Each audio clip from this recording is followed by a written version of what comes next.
Sino po dito ang hindi nagkakasakit? Mag-comment po.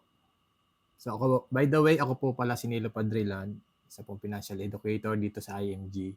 So, isi-share ko po sa inyo itong aking portal at para magkaroon kayo ng idea. So, kung IMG member kayo, ito yung magiging portal nyo. Ano po? So, meron po kaming good news para sa mga government employees. Ano po? Ngayon, ang tanong ko po, sino dito ang hindi nagkakasakit? So, lahat po naman tayo ay posibleng magkasakit. At syempre, walang schedule ang pagkakasakit. Bigla na lang yan dumadating sa ating buhay. At syempre, wala din pinipiling edad ang sakit. Tama po ba? So, ngayon, meron 3 pong klase ng product ang Kaiser. Ano po? Meron pong short-term healthcare. Yung short-term healthcare para po yan sa private company. At siyempre, di ba, yung short-term healthcare, kailangan natin yan habang tayo nagtatrabaho. At kung wala namang trabaho, kailangan din ng healthcare or HMO. Di ba? Kasi may mga business ka, di ba? May pamilya ka. Pero may pangalawa pang product si Kaiser, yung long-term healthcare. Na pag tayo ay wala na sa kumpanya, pinagtatrabahuan, ano po, ay siyempre, ano gagamitin natin yung HMO pagtanda? Di ba doon naman naglalabasan yung mga sakit pagtanda? Ay paano pag nagretiro na tayo? Wala na tayong HMO, wala na tayong healthcare, damay pa ang pamilya. So kailangan natin ng long-term healthcare.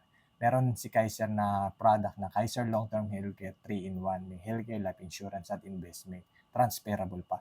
Ngayon, ang good news namin para sa mga government employees, sa mga, lalo na sa mga teachers, yan, meron tayong National Healthcare Group. Ano po? So, ayan po. Ayan po ang product ng Kaiser. So, ayan po ang product ng Kaiser. Kaiser Long-Term Healthcare. Ano po? Kaiser Short-Term Healthcare at Kaiser National Healthcare Shield Group product. Mga group po siya para sa mga government. Ito naman, itong short-term healthcare para naman niya sa mga private company. So ano po, ito naman para sa ating pagtanda. Kailangan natin yan, transferable. Meron tong life insurance, investment, at healthcare namin. So dito tayo ngayon sa Kaiser International Healthcare Shield Group. Yan po. Yan po. So, ito po, i-download ko po yung mga products niya. Yan po. Sa mga teachers dyan, shout out po. Ako po pala si Nilo Padrilan, isang financial educator dito sa IMG. Yan po. Healthcare Shield o National Healthcare Shield. Pakibasa na lang po. Ayan. Yan po siya.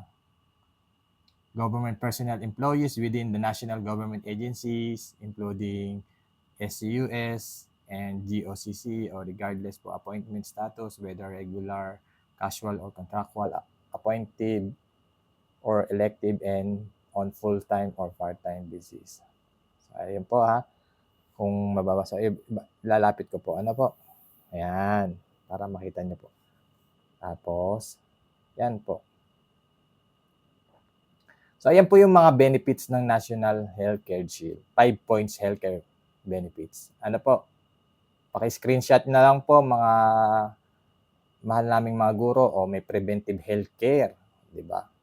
Inpatient healthcare, outpatient care, dental care. Ayan po. Ayan po. Pwede nyo i-zoom. I-zoom natin. So, mazo-zoom natin. Ayan.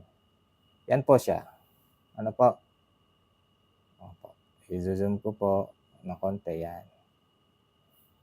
So, yan po. Meron tayong bonus na financial care assistance. Yan. Merong napakaganda po na meron tayong healthcare. Kasi yung HMO, yan yung sasalo sa ating mga gastusin medical. Parang fire extinguisher yan na pagka biglang may sunog, meron tayong pamatay apoy. Ito naman, kapag biglang may nagkasakit, so hindi na natin magagalaw yung ating ipon, hindi tayo magkakaroon ng financial struggle. Ano po? Kasi meron tayong healthcare, 'di ba? Na matibay. So kailangan natin 'yan. Kasi sa panahon ngayon, mas madalas tayong nagkakasakit. Ano po? Kaysa mamatay. At magastos at mahal magpagamot sa Pilipinas. Ano po? So, yun po, kung nais nyo po sa mga teacher dyan, kontakin nyo po kami, mag-message lang po kayo, mag-comment lang po kayo, at mag-conduct po tayo ng seminar sa inyo sa mga school. Ano po, para magawan po natin ng proposal. Ano po. So, ako po pala si Nilo Padrilan, isang financial educator dito sa IMG. So, ayan po. So, thank you po sa inyo. So, ayan po, paki-screenshot na lang. Ay, sorry po. Balik po tayo. Paki-screenshot na lang po. Paki-screenshot na lang po. Ayan po yung mga product ng Kaiser. Ano po? So, dito tayo. Ayan. Tapos kung gusto niyo ng long-term healthcare para pagtanda, kasi pag nagre-retiro na tayo, wala tayong gagamiting healthcare. So, para hindi na tayo aasa sa ating mga anak, mga apo, kapitbahay. So, ayan po, oh. Paki-ano na lang niyo po, screenshot. Ayan. Or i-save niyo tong video. Ayan po. Ano po? So, paano mag-apply? So, kailangan po is mag-conduct kami ng meeting or seminar sa inyo or Zoom meeting. Tapos, mag-ano po kami ng proposal letter. Yan po. Ito po siya, 75,000. Ayan po. Kung nakikita nyo siya. Yan. 75,000 maximum benefit limit. Diba? Kung may nagkasakit, o yan. At another nagkasakit uli, meron po tayo na magagamit na another 75,000. Ay, ito po ay annual na 7,000. Ano po? So, wag na po nating tipirin yung ating HMO. Kasi pag tinipid natin yan, hindi tayo gagaling. Hindi tayo, alam niyo yun, focus tayo pa rin sa gastusin. Kasi kulang yung ating healthcare fund. Diba? At every 5 to 7 years, tumataas ang medical cost. Ano po? So, yun po.